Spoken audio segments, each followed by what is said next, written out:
Hello and welcome to the Journal. I'm Steve Kendall. OhioGuidestone is a comprehensive provider of mental and behavioral health services.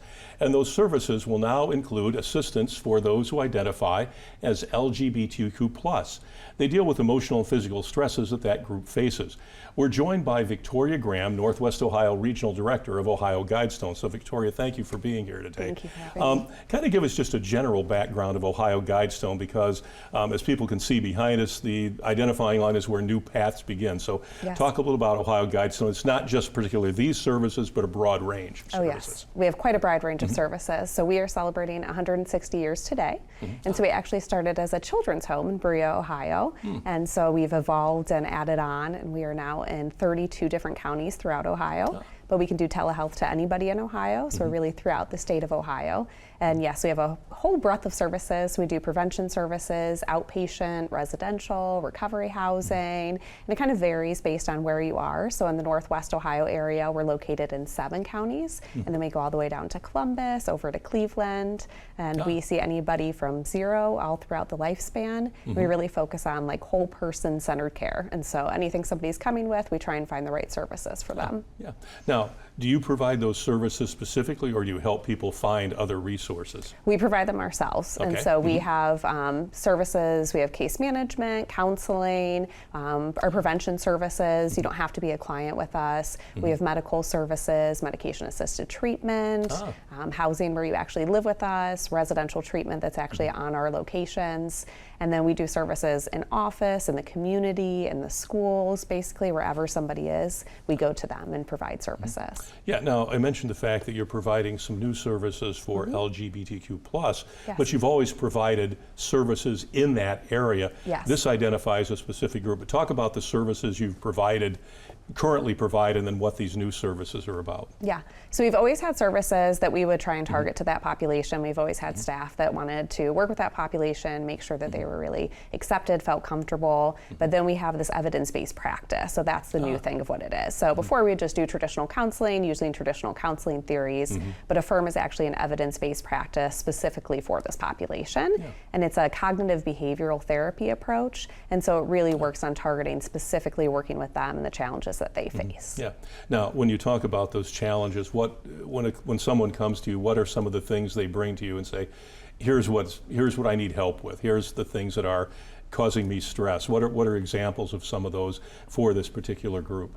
So we know that this group in particular just experiences a lot more things that not everybody experiences if they identify as heterosexual or cisgender. So we know there's higher rates of suicide, depression, anxiety, really a range of mental health disorders, and then substance use as well. So oftentimes there's a lot of substance use to be able to cope with the things that they're experiencing. We know there's a lot of social isolation, not feeling comfortable in their new identities. So a lot of times you might use substances to be able to feel a little bit more open or free or relaxed or explore things. And so we know research shows us time and time again that these individuals just have higher rates and higher risk. And so that's why we're really trying to target youth, because we know that's where it starts. So if we can get in, teach them good coping skills, get good support, then we can hopefully avoid some of those things that we've been seeing later in life for adults. Now, under the sort of the assumption that you're seeing younger people, more of them in this particular group, is that the case, that there are now maybe people are being more open about it than they used to be? There's probably a range of things that cause this, but you are seeing more people in the 12-year-old to teenage years now identifying this way, and of course then being confronted with the challenges and the things that's out there for them. Yeah, so we know basically just historically people were very discriminated against, and so they wouldn't come out. They wouldn't talk about things because they did face violence, discrimination, very serious things. And so we see that since there's more and more acceptance, people are starting to identify younger, or at least to be able to say, hey, what is this? Because there's more awareness. So a lot of people would feel that way, but wouldn't really know what is this. So now they have a name to put to it. They have a community they can identify with. And we know that the sooner that we can get in and say, this is okay, and these are some of the things you might face, then hopefully they don't have the same struggles that some people had that are in older generations that had to deal with not having any support, nobody saying it was okay, trying to hide or reverse that identity that they worse felt. than no support, actually anti-feelings toward this particular group. And I know that you're just starting this here. Do people come in who are in this younger group? As you said, they're trying to figure out what's going on here. Do you have people who maybe attend some of these things and then say, well, okay, this has cleared my mind. I don't know that I'm this. I'm not LGBTQ plus, but it helps them decide, figure out their identity. Would that be a good way to describe it? So I don't know what this particular program, like you said, we just started it. So I think in general, when people come to us, they have that free space to be able to say, hey, what is this? And I think that's true for like any identity somebody has. So they're like, you know, I'm feeling this way, and we can kind of talk through like, what is that based in? I think most of the time when people come to us, they're pretty sure this is how they're feeling. And once they kind of talk it out, they're like, oh, okay, maybe this is something that I'm not alone with. But I think like anything, somebody comes in and once they talk it through, they can be a lot clearer or feel just more confident in what they might be experiencing. Yeah, because and as we know that although there are support systems out there, not maybe as inclusive and as effective as we would like them to be. And just generally in the population, it's still considered a minority group to some degree. And yet, like any other group, people do have trouble sometimes accepting the situation or just don't understand it. Obviously, there's that problem too. When someone comes in, and I know you're just working on this, but you have other clients in this area, what are some specific, what's like one of the specific things they say, here's what's really causing me a problem as I go about my daily routine. This is what I'm facing. How do I deal with this? I think my biggest thing that I notice is isolation or fear of being judged. So that might be for the culture that they're in, the religion that they're in, not feeling like they have a lot of other people that identify that way around them, especially when you get to communities that maybe aren't as big of a city. So, you know, outside of Toledo, when you get into some of these smaller towns, there might not be as many people that they can feel community with. And so that just brings a lot of isolation. And we know as humans, we're a social being and we like to be around people and feel included and accepted. And so even if they are just concerned maybe they won't be, so maybe they haven't even yet had the experience of being discriminated against, that fear is very strong and you want to just blend in. And so I think that's the biggest thing. So when they can come in and talk to somebody and say, oh, I feel some social connection and somebody's telling me this is okay and I can be free and talk about who I really am, that can be so helpful to really be able to express yourself and feel confident in who you are. Okay. Back in just a moment with Victoria Graham from OhioGuidestone here on The Journal. Thank you for staying with us here on The Journal. Our guest is Victoria Graham, Northwest Ohio Regional Director for OhioGuidestone. We were talking about some of the stresses and the challenges that people in this particular community confront and have to deal with.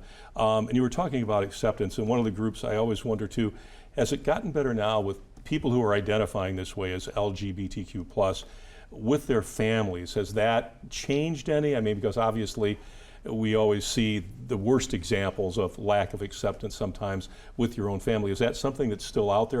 Has it gotten better, or are we still dealing with a really serious issue there? I think it's still a very serious issue. Mostly it's so serious because family is so important. And so that's the first place you feel accepted. That's the first place you learn attachment, bonding, that things are okay. That should be kind of your practice area where you can do some things wrong and somebody will still accept you and love you. So if you don't have that basis, that can be very hard to form relationships going forward. And so sometimes you would get into not so positive friendships, romantic relationships. It's really important to have that support from a young age.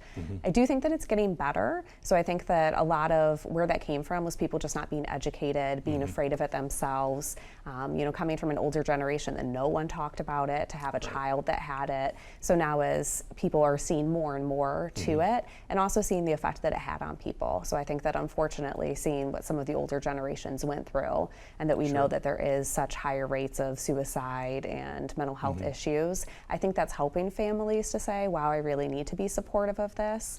I think there's also more support for families. So actually in this model, one of the things that we have is to be able to give support to families.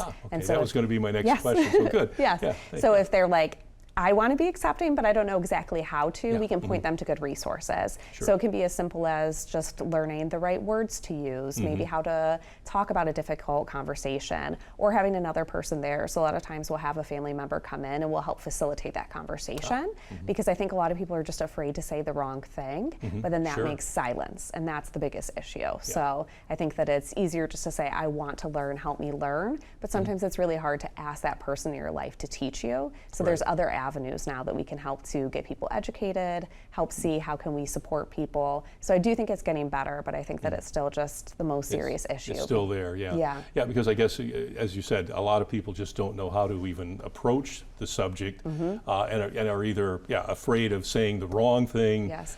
And creating more of an issue, and in an effort to try and find that medium ground right there, that middle ground of being able to say, I want to understand, but I don't know how to ask you how I can understand.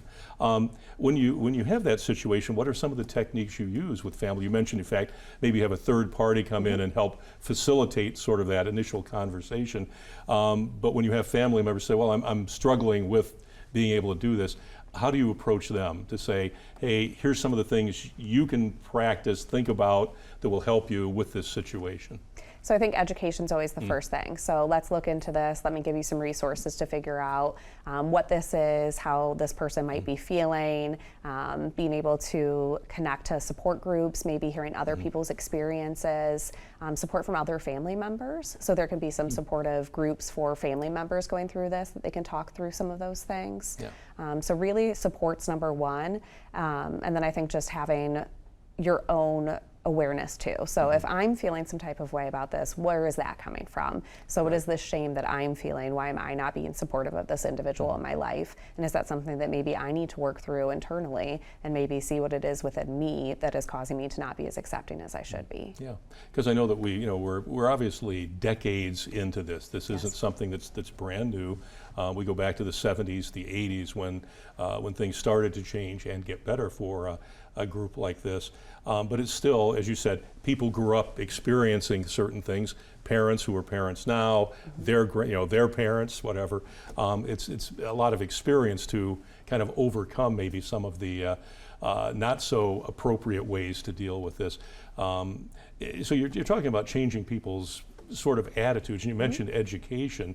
What are some of the questions that people ask when they come in and say, look, I really want to do this, but explain to me how I can be better at this? I mean, how do you answer that first time? You're going to tell them, here are some techniques you can use. What are some of the things you would help them with specifically? Yeah, I think some of it, going back to not wanting to say the wrong thing, like understanding pronouns, that can be very confusing, but that's a very basic, easy thing. So just encouraging somebody, hey, use the name that they want to use, or maybe they're trying out different pronouns and figuring out what works for them. So instead of maybe being frustrated about that, just walk that with them. So maybe they want to be called this week, next week it's something else, because they're trying to learn and figure out what's best for them. What's right for them. Yeah. Now, when you talk about the pronouns, because that everybody we hear that all the time. Kind of walk us through the pronoun. I know this is a little more specific, but through the pronoun sort of situation. So, if I want to identify differently when people say, "Oh, that's him, he, whatever," and I say, "No, that's it." How does that sort of work? Because someone say, "Well, what am I supposed? How should I address you? You don't want to be called he. You don't want to be called a him." Walk us through that whole pronoun situation for people who are trying to navigate that, who just haven't had the background in it, don't have an understanding of it. I think the easiest thing is don't assume. So I think that's the number one thing that people run into, is that they assume someone's pronouns. And so you would look at me and maybe how I'm dressing, and you would assume my gender, but maybe that's not how I identify. So I think it's always safe to use gender neutral pronouns. And so they, them is a really easy way to be able to not offend somebody, and then they can say, oh, this is how I identify. Also starting that up front. So for example, in our email signatures, we have our pronouns. On our office boards, we say what our pronouns are. So it gives an open space for someone to be able to come in and say, hi, I'm meeting you for the first time, what are your pronouns? So usually when a client starts with us, instead of assuming it, we ask them. So we say, what pronouns do you use? How do you identify? And then that informs us for the rest of time. So I think just not making assumptions would be the easiest way, and letting somebody tell you what is best for them. Yeah. Now, some people would say, well, that makes me uncomfortable trying to not being able to just say what I think is the right way to say it. How do you change my mind on that? If I say, look, you are what you are when I see you, how do you change my attitude toward that as someone who says, you look like a she, you look like a he. You can't. I don't understand why you want to be called something differently. How can you change my mind about that? I think it's hard to change people's mind. Okay. I think that we look at intention. So, Okay. do you want to make this person feel comfortable? Do you want to try and cause as least harm as you can? What is happening for you that would make you feel uncomfortable with that? And I think it's really exploring that with people to be able to Okay. say, do you not want people to feel comfortable and supported around you? What is really the hold up here? And I think that usually what I found is people feel like it questions them. They're like, well, would you assume that I'm not this gender? And it's like, it's really not about you. It's making everyone feel comfortable. Yeah, okay, as I say, it's like, yeah, you kind of have to put yourself in the other person's place and say, Yeah. oh, how would you like to be misidentified by someone? And then it's like, oh, when you put it like that, I kind of get it. Okay, Yeah, and all what's right. wrong Yeah. with it? So if you ask Yeah. somebody's pronouns, like it takes 30 more seconds, like what Yeah. really happens? Yeah, but the idea is to make everybody as comfortable and as, and I think that's the tricky thing, because as you said, sometimes people just don't know how to even ask the right question, Yeah. how to approach it initially. They want to do the right thing, but they're afraid to broach the topic because they don't want to make a mistake, which then leads to a lack of communication, lack of education, and now nothing starts to function the way we'd like it to function. So, Yeah. back in just a moment with Victoria Graham from OhioGuidestone here on the Journal. You're with us on the Journal. Our guest is Victoria Graham from OhioGuidestone. We've talked about a lot of things, but this specific program is called Affirm, and it's aimed at youth who identify as LGBTQ+. Talk specifically about what this program is and the activities are going to take place, because some of them have already started, but there's a whole series of things so people can get involved and take advantage of the resource that's out there. So talk about Affirm a little bit.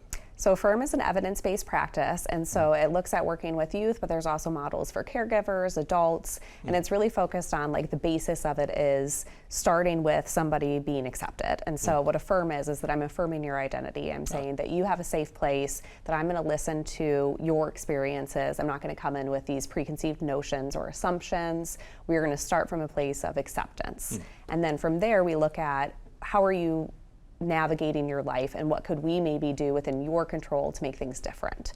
And so I think we've talked a lot about all of the things that people might experience, and we can't always protect people from that. So you might not always have a supportive family. Your school may not be supportive. There might be all these factors. You might experience discrimination. So how do you deal with that? And so some of those higher rates we know come from the stress of being a minority. And then if you add in any other kind of identity to that, so if you have a race, an ethnicity, any other kind of minority, that just couples it. That stacks on to, Yes. increases the stress, the potential stress and challenges.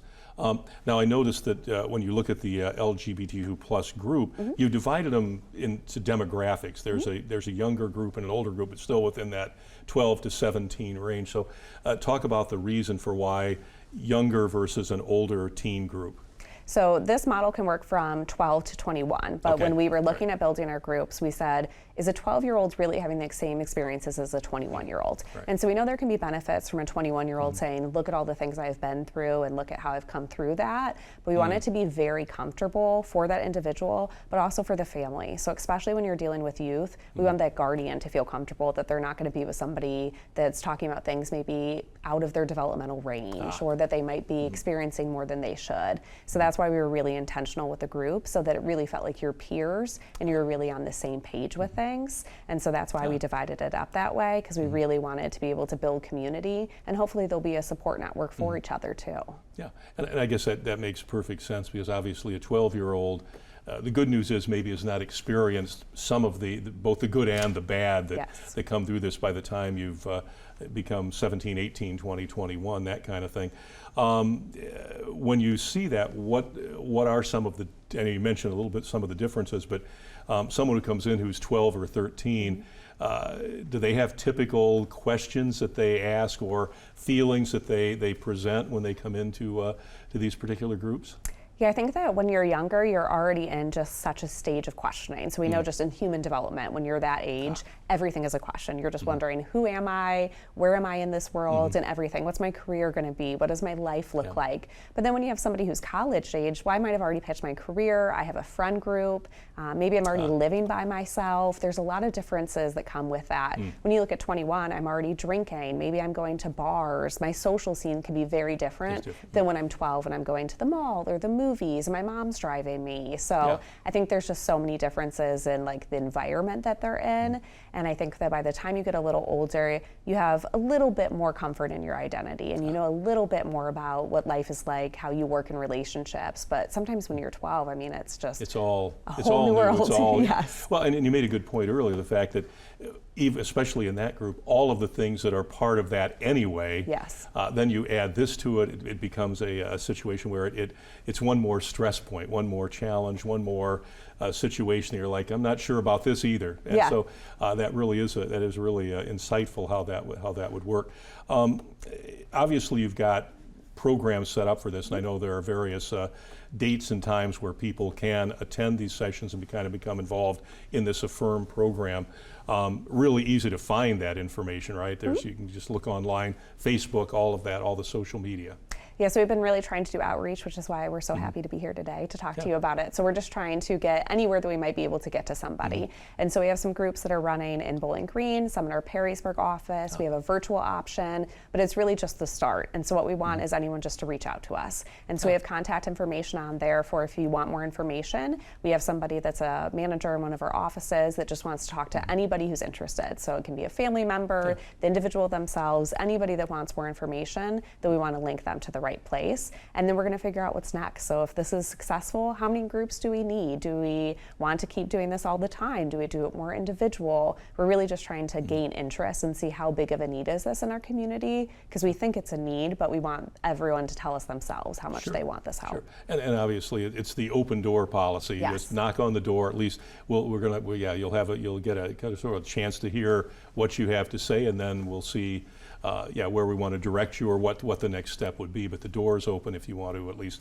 access and ask a question about this service. Now, you guys provide obviously a lot of other services as well. It isn't just about this, and you've been doing that for a long time. So talk about some of the other Ohio Guidestone services that are out there for other populations as well. Yeah, so this one's a little different because we're running this as a prevention group, and so you don't have to be our client. So we do an informed consent just so everybody knows what's going on with the program and that everybody knows what they're getting into. For other services, usually you're a client with us, and so that would involve you coming in. We would meet with you, talk to you, see what kind of things that you need, and then we would recommend what service we think would be best for you. And so for counseling, we have individual, group, family counseling. Case management is somebody that actually like goes into the community with you and helps you to practice things, get linked to resources, work with other providers, advocate on your behalf. Our psychiatry program we have for mental health or medication-assisted treatment for substance use. And so that would be just anything that you would think you would want medication for. Then we could have you meet with one of our providers to see if that would be appropriate. We have recovery housing that's located in Toledo and Napoleon, and so that would be an individual in substance use recovery that feels like they need a little support. Then we give them housing to help them feel comfortable to be able to be back into the community. To relieve that stress level, that stressor as well. Locally we also have residential treatment for substance use for males. So if they feel like I can't do it on outpatient, I really need to stay somewhere, we have that located in Napoleon. We also have a specialized service for fetal alcohol spectrum disorder. So we are one of 3 diagnostic clinics in the state of Ohio that can help to identify and diagnose and treat fetal alcohol spectrum disorder. We have dialectical behavior therapy, which is a specialized therapy that really works at like complex, difficult to treat mental health. We have EMDR, which works with trauma. So we have all kinds of services. So that's why we say just call us and we'll try and point you in the right direction. And it's good to know that resource is there. And you have, as you said, you've got multiple locations. And if you look at the Ohio Guidestone site, you can see that you're multiple locations across Ohio, not just Northwest Ohio, but this is a comprehensive sort of distribution of resource activity. If someone's sitting out there right now with any of the discussions that we've had, any of the areas like I need help here, what's the simplest way for them to just pick up the phone and call and say, find an office, or just a general number to call?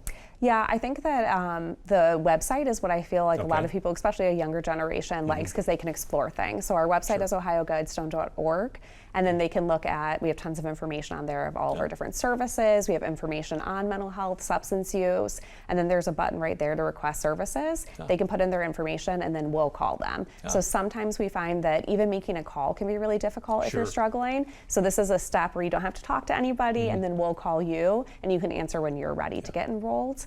We also offer walk-in services in some of our offices. So if that day you decide that you want to get some help, then we can have you walk in and be able to see our services. So really no wrong door is what we look at. Wow, yeah, fantastic. Well, thank you so much for coming on and talking about this, and hopefully people will respond and will say, okay, this resource is there. Maybe now is the time I can contact you and take advantage of that and help with my stress, my mental, my behavioral situations that I'm dealing with. So thank you so much for coming on. Okay. Great. Thank you for having me. You can check us out at WBGU.org, and of course you can watch us every week on WBGU PBS.